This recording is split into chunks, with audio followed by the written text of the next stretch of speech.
Assalamualaikum warahmatullahi wabarakatuh. Perkenalkan, nama saya Randi Maulana Rahmat, NIM 333220096 dan kelas C Kimia Dasar angkatan 2020 Elektro.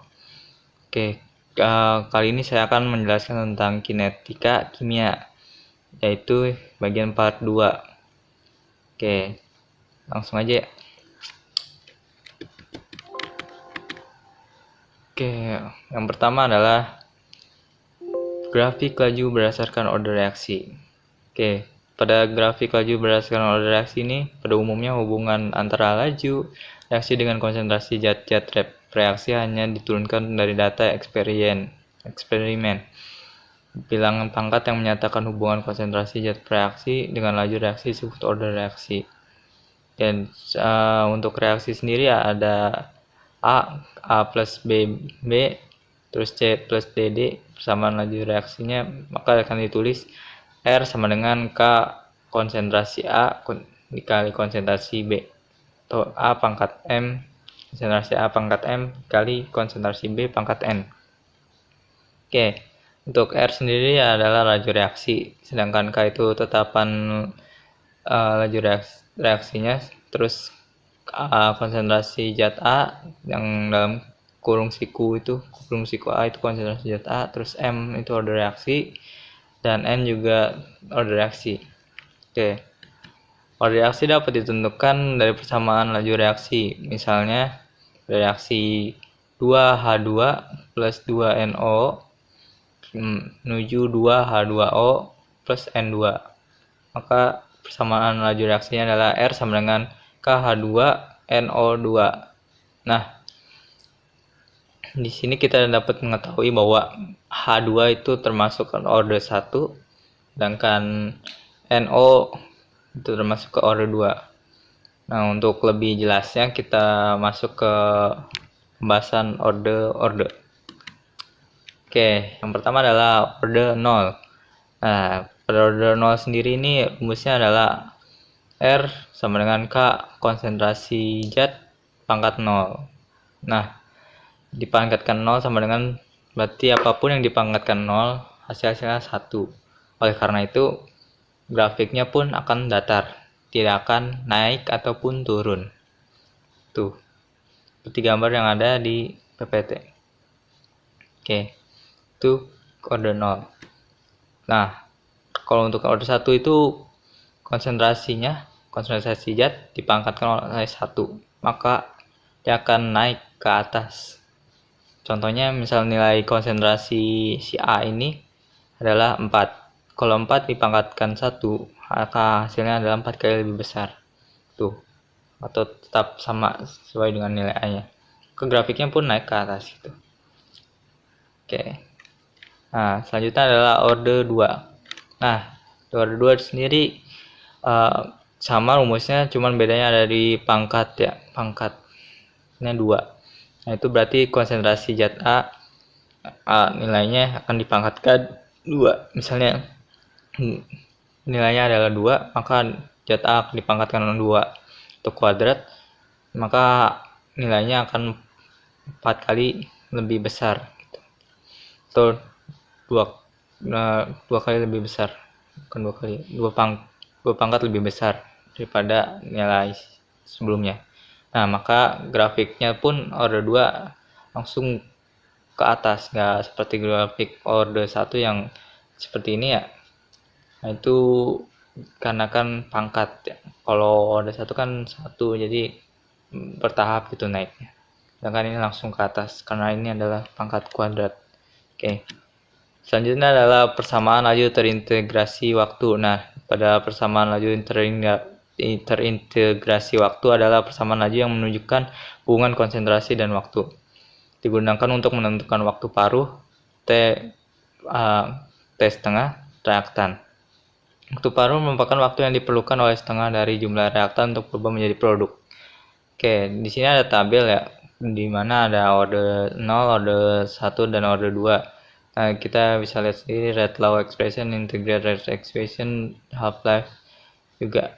Nah, di keterangannya juga ada di sini konsentrasi awal, terus konsentrasi zat yang tersisa, waktu tertentu, dan konsentrasi laju reaksi gitu. A. Konsentrasi, konstanta, koefisien, dan waktu. Bisa dibaca sendiri kalau keterangannya. Oke, selanjutnya adalah contoh soal. Nah, soalnya adalah reaksi 2N2O5 menuju 2N2O4 plus O2 memiliki persamaan laju sama dengan KN2O5 dengan konstanta laju spesifik 0,00084 second pada temperatur tertentu. Jika 2,5 mol N2O5 ditempatkan dalam wadah 5 liter, berapa mol N2O5 setelah 1 menit? Oke. Pertama kita identifikasi dulu rumusnya, yaitu karena udah diketahui kalau lajunya adalah order 1 berdasarkan soal, yaitu laju sama dengan KN2O5, berarti itu termasuknya order 1, tidak ada pangkat nolnya atau tidak ada pangkat 2-nya, berarti termasuk order 1. Maka digunakanlah rumus order 1, yaitu sesuai dengan tabel di sini ya. Oke. Maka pertama yang dicari adalah M-nya. M sama dengan itu mol dibagi kecepatan. Oke, didapat M-nya adalah 0,5. Lalu kita cari AKT-nya. Itu ln N2O5 0 dibagi N2O5 sama dengan AKT. Maka ln N2O5 0 dan dikurangi ln N2O5 sama dengan AKT. Lanjut kita cari AKT-nya. Didapatkan kalau ln N2O5 itu sama dengan 0,5. Setelah kita cari itu N2O5 ya, lalu kita masukin, dan AKT-nya juga udah diketahui di soal, yaitu ya AKT-nya itu 2 tuh yang ini, yang reaksi 2 itu A-nya. Terus 0,084 itu laju spesifiknya, konstantanya udah diketahui, dan juga untuk 60 secondnya ada di sini, itu tersisa setelah 1 menit. Nah, itu diubah ke second. Oke, saya ketahuin, kita kali terus kita kurang, maka hasilnya adalah N2O5 sama dengan 1,82 kali 10 pangkat min 1 M. Oke, kita cari. Setelah kita dapat konsentrasi dari N2O5, kita cari molnya setelah 1 menit. Oke, M1 menit sama dengan 0,182. Nah, mol 1 menit berarti dikali 5 liter, kan wadahnya 5 liter ya di sini. Nah, lihat tuh wadah 5 liter. Maka tinggal kita kalikan, dan hasilnya adalah 0,91 mol N2O5. Oke. Itu untuk soal persamaan laju terintegrasi waktu. Oke, selanjutnya kita masuk ke persamaan Arrhenius. Itu persamaan Arrhenius ini menunjukkan hubungan antara K, EA, dan T dalam suatu reaksi kimia. Kenaikan temperatur meningkatkan laju reaksi. Semakin tinggi temperaturnya, maka laju reaksi pun semakin cepat. Dapat dilihat rumusnya dan juga keterangannya sebagai berikut yang ada di PPT. Oke, selanjutnya ada rumus lagi, itu persamaan Arrhenius untuk 2 temperatur berbeda. Nah, kalau ada 2 temperatur berbeda, maka rumusnya pun berbeda, yaitu dengan K2 dibagi K1 dibagi sama dengan EA dibagi R. Terus ada pengurangan temperatur ya, untuk mencari delta T-nya atau temperatur, perubahan temperaturnya. Oke, langsung masuk ke contoh soal, yaitu diketahui nilai K suatu reaksi order 1 pada suhu 0 derajat adalah 9,16 kali 10 pangkat min 3 second min 1 pangkat min 1. Jika energi aktivasi reaksi ini adalah 88 kJ per mol, hitunglah konstanta laju reaksi tersebut pada suhu 2 derajat Celcius. Nah, di sini kita diketahuin kalau soal bahwa ada 2 suhu berbeda, maka kita akan memakai rumus yang ini. Ya, kita ketahuin dulu ya.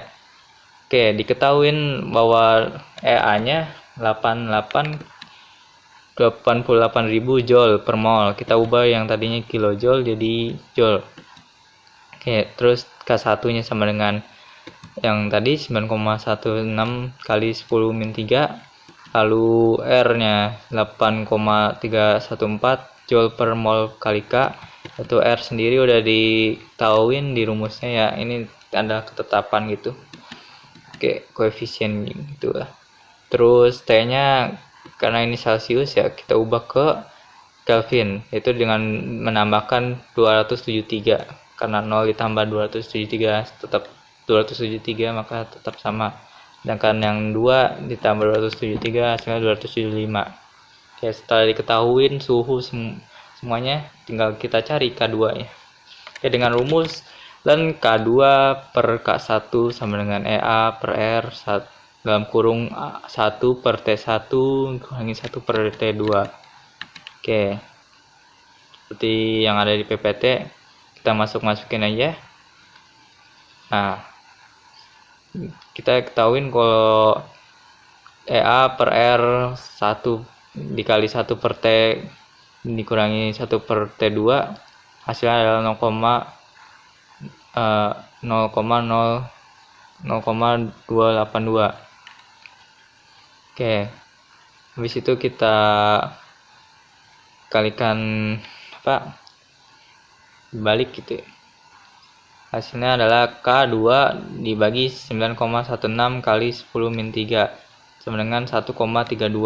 Karena 0,282 itu dibagi ln gitu, dipindahin luas atau dikali sama, maka hasilnya adalah K2 sama dengan 1,21 kali 10 min 2 S min 1. Oke, sekian dari saya.